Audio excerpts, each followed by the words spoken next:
Hello everybody, hope you're having a wonderful day, and today I would like to share with you guys a little unpackaging here.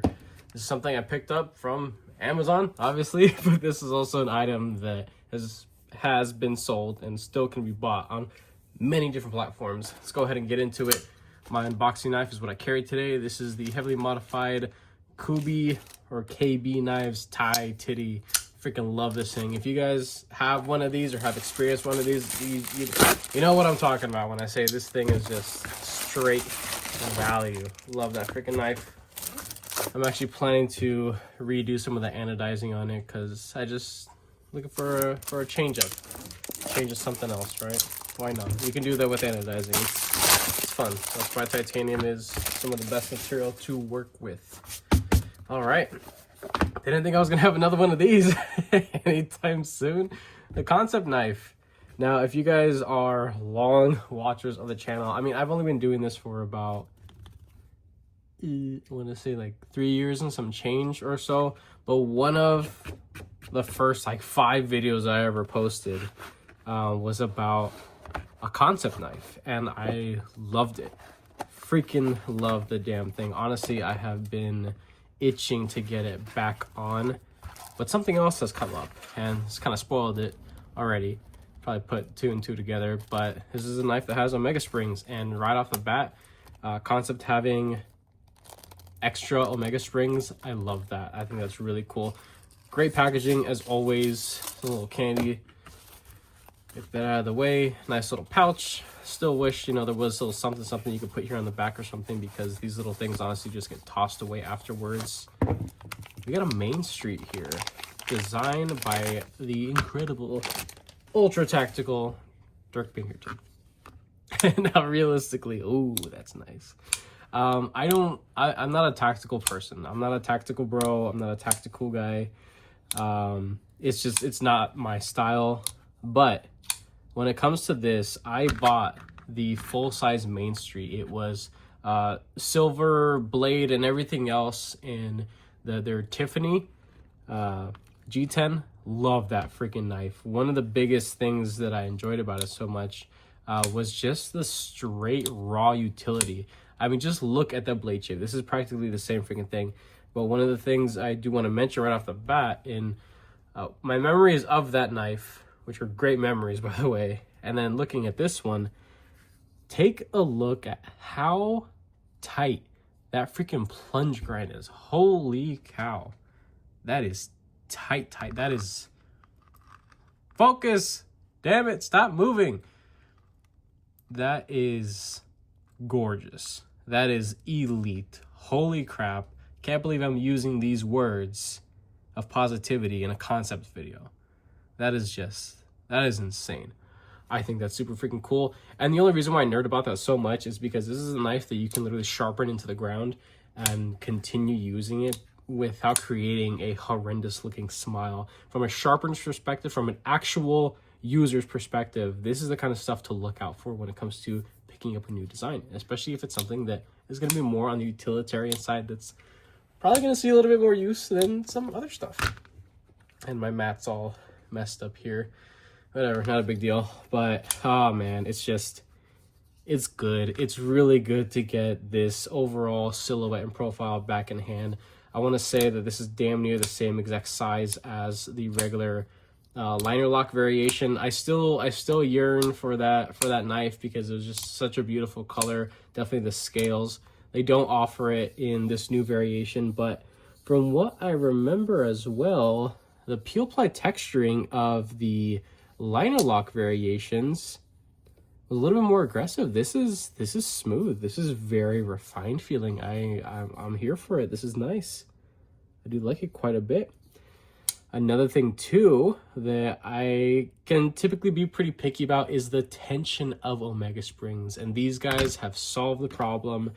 They don't have just one position. They have 4 different tension positions. A little bit difficult to see in there, but there are 4 different holes for tension. So if you want to have, you know, a really, really tight crossbar lock feel, you can do that. If you want to have it really loosey-goosey and, you know, do some like tactical bro stuff like that, you can, if that's what, you know, gets things pumping.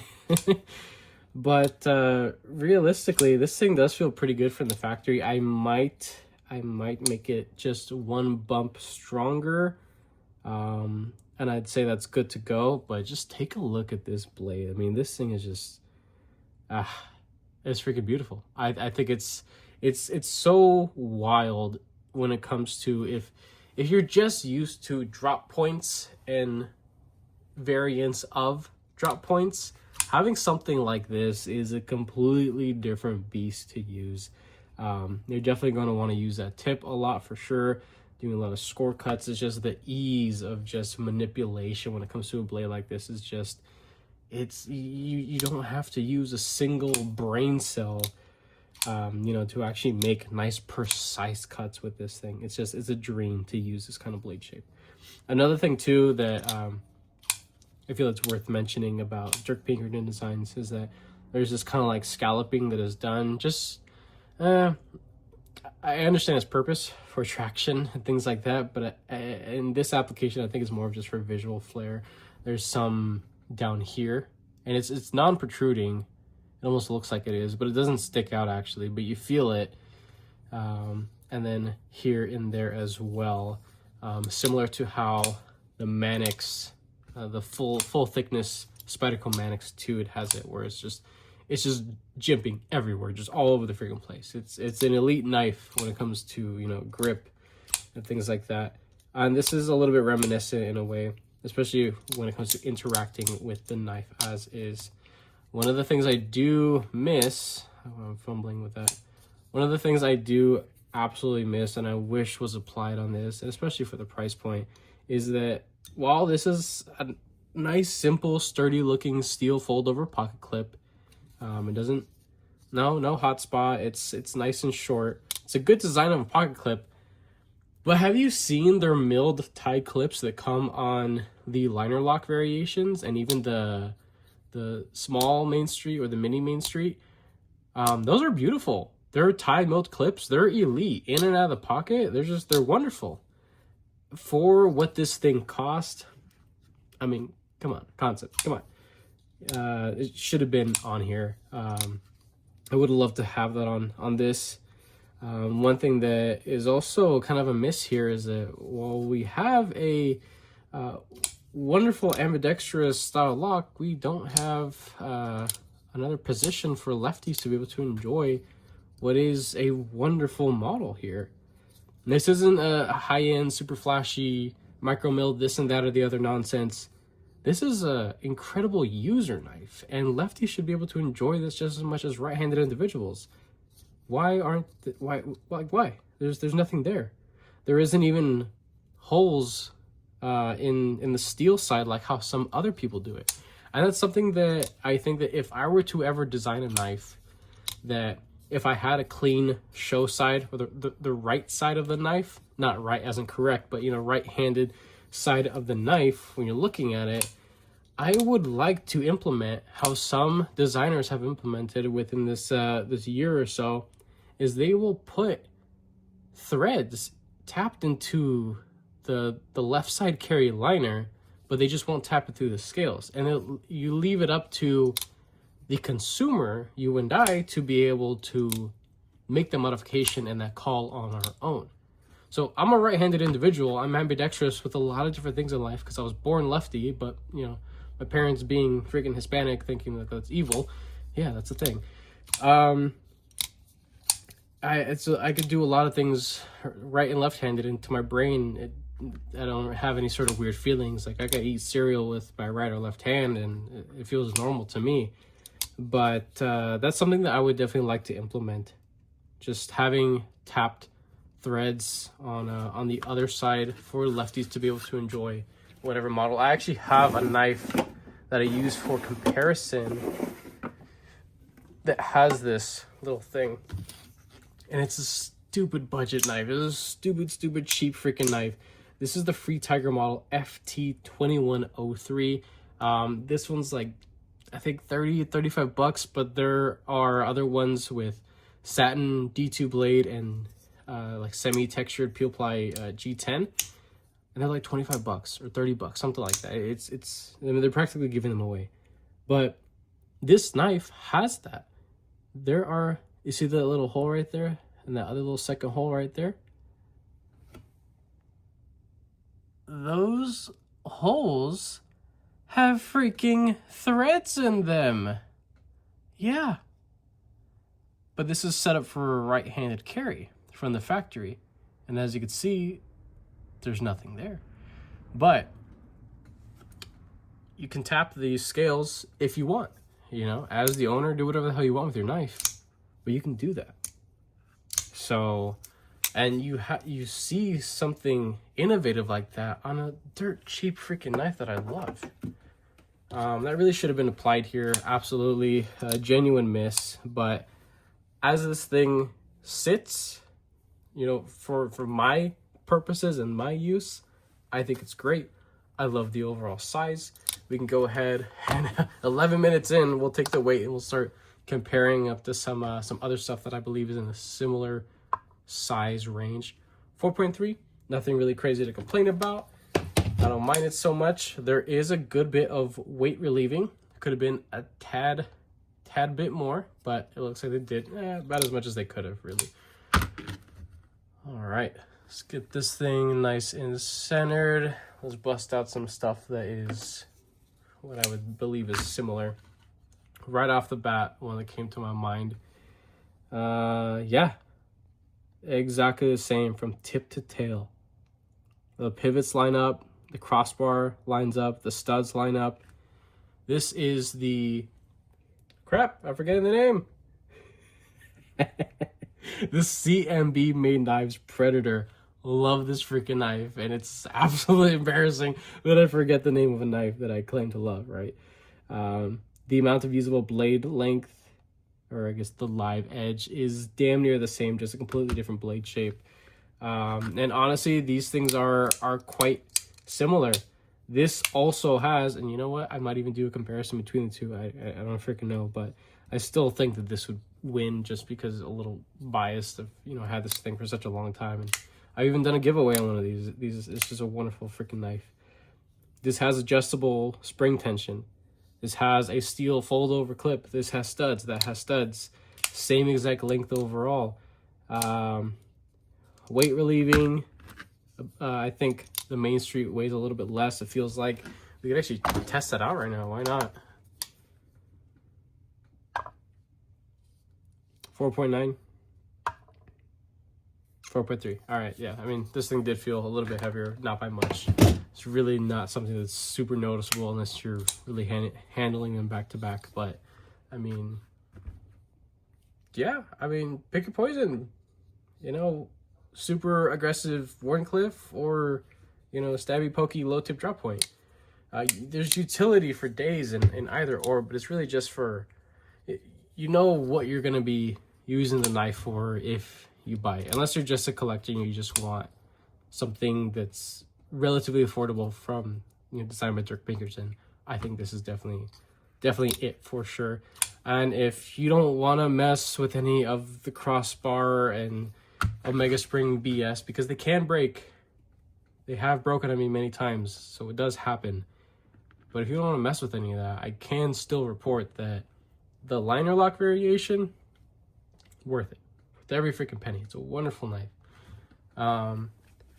And you get that Type Out clip, which is pretty cool. Something else. Vision FG is damn near the same from tip to tail. About the same amount of cutting edge. Maybe you get just a hair bit more with the Main Street there. I'm curious. I got a big order of skiff thick washers and bearings that just came in. I'm curious to see if some washers would feel good in here. I've really been digging the thick washers. They're pretty much my favorite thing from them. And I do actually have an affiliate code, or not code, but just an affiliate link. I don't have my code set up yet. But if you guys are interested in getting anything from Skiff workshop or knife works, go ahead in the link down below, and your support does actually help me out. That's what the affiliate link is for. Let's get a couple other things that I believe are similar. Yeah. Got a FM1 by Cold Steel. Love this damn thing. The FM1 is a little bit longer, not by much, really not by much. The amount of usable edge, pretty close, pretty close.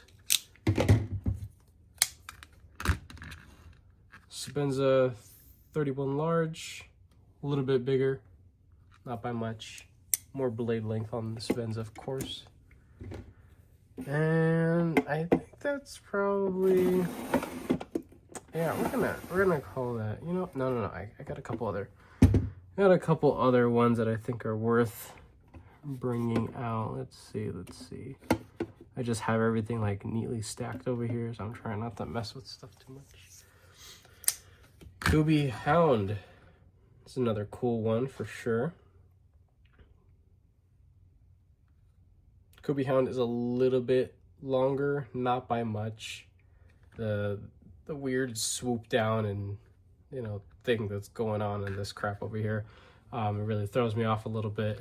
And visually speaking too, it's kind of hard to tell, but they're pretty close. They're pretty close there. Our last one, promise. The CGRB Prado. It is bigger. It is, I will say, significantly bigger. Even more cutting edge as well. All right. So first impressions, essentially over at this point. But if you want to stick around, I'm actually interested in tearing this thing down and seeing how it was finished on the inside. This is really the portion of the video for people that just like that kind of stuff, right? You're welcome to stay if you would like. I'm just going to be rambling and running my mouth as usual. One thing I didn't bother checking, side to side, I could feel a little something there, up and down, nothing. That's freaking wonderful. No move on the pivot, that's beautiful. Safe to assume all steel hardware. Go ahead and break this pivot down. It's probably Loctite, probably. A little bit. A little crusty in there. I will say, as much shit as I give to Concepts for refusing to change their stance on T6 hardware, I mean, they're still working with good hardware. I can't deny that, honestly. Is it free spinning? Probably.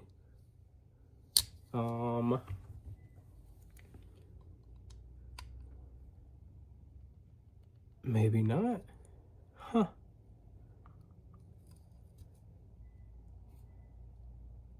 No, maybe not. All right, so we got that side out. Let's go ahead. Actually, the hardware is going to be sliding around. Excuse the mess on the mat. I usually clean this thing up, but I was too excited to get the freaking knife out. What? Are those T8s for the body? Concept, what are you doing? Are your stubborn ass walls finally breaking down and giving in to the community that made you? Wow. That's so cool. Okay. Beautiful. I freaking love this. This is really making my day. I already had a pretty decent day as it is, and this is just, these T8 body screws right here truly are the cherry on top for me today. That's just cool. Okay, almost there. I wonder how they construct how they do their whole thing with the springs. We'll find out right now, obviously. Okay, nice and clean scale. Check out how they do their pocket.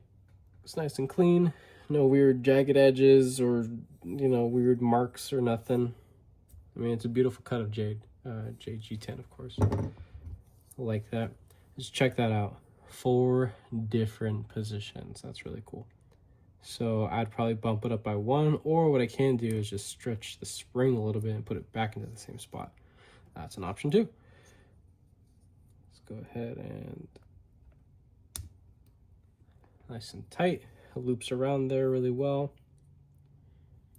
The stop pin is, you screw it into that? No. Wait a minute, do you? No. It's just a hole. No. Did I pull something out of there? I did. It was, no I didn't. I did not. Huh.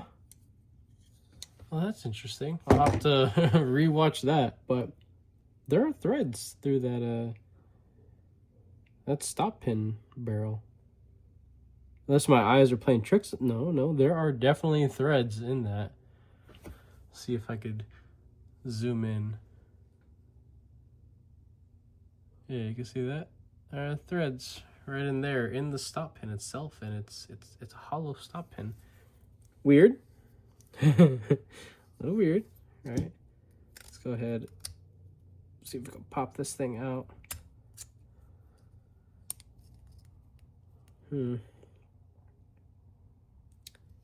Okay. Does this thing screw apart? It does. Does it? I mean, it's really loose. Maybe it doesn't. Maybe it's just pressure fit. Maybe the crossbar itself doesn't actually come apart, but how does the knife come apart? It has to. I mean, this side is spinning, but it's not attached to the actual bar itself. How do I get this apart? That's not thin enough. Let's see if I can. That's not wanting to come out much anymore. Gotta have something around here that can push that out. Got this thing. What's on here that will not, mess things up severely? No, it's too wide. It's not gonna fit. Nope. Come on, I gotta have something that can push this thing out. A pen. Oh, here's an Allen key, actually. Yeah, let's try that. This is one of the Allen keys I use for my Sebenza 31. Okay. Cool. Got that popped out. Oh, I probably won't have skiffs to fit this size, as these look big. All right. Well, that's interesting. Wait, let's check it out.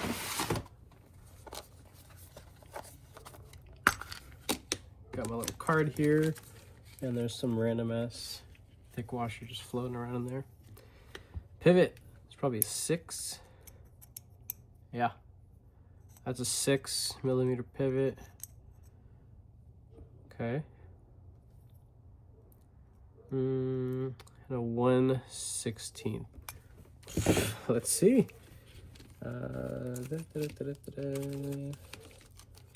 6mm, I'm probably not gonna have that. 5mm 1/16. Nope, I do not have that. All right, whatever, not a big deal. Guess I'm just gonna have to make another order of skiffs. Whatever, not a big deal. Well, at least you know. So for future people that want to know if they can put, skiff products in this, most likely. Now back to this mess. Let's get that pocket clip off of there. I think that might have something to do with it, at least to get this other side off. T6 for the pocket clip.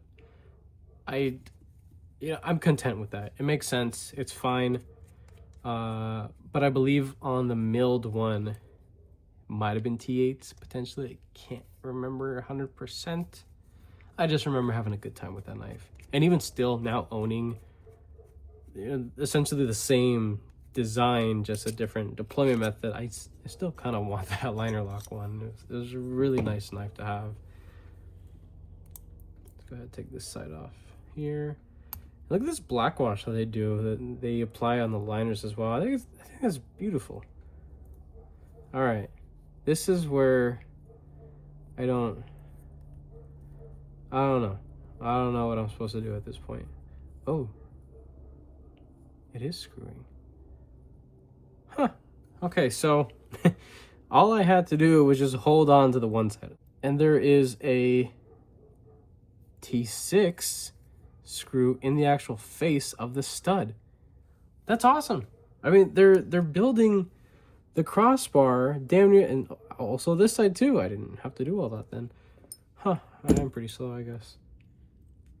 Yeah, they didn't cheap out with this. This is nice. This is really nice. This has a bearing race built into that. You could check that out. It's cool. That might actually pose a little problem if you want to put washers or bearings from Skiff in there, because this might actually be just proprietary. Chances are it might be.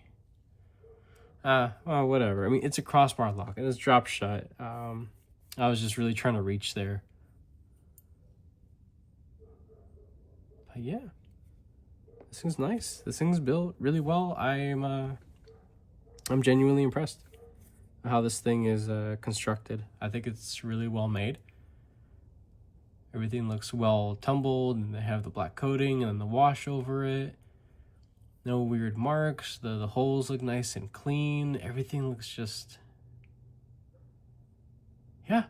I mean, wow. I mean, these guys really did just shut me up. But still, one thing I got a question here is... There's threads in the stop pin barrel. That's just a little odd, right? Whatever, not a big deal. I can't say that that's gonna implode on itself or cause catastrophic failure to the design and lock overall.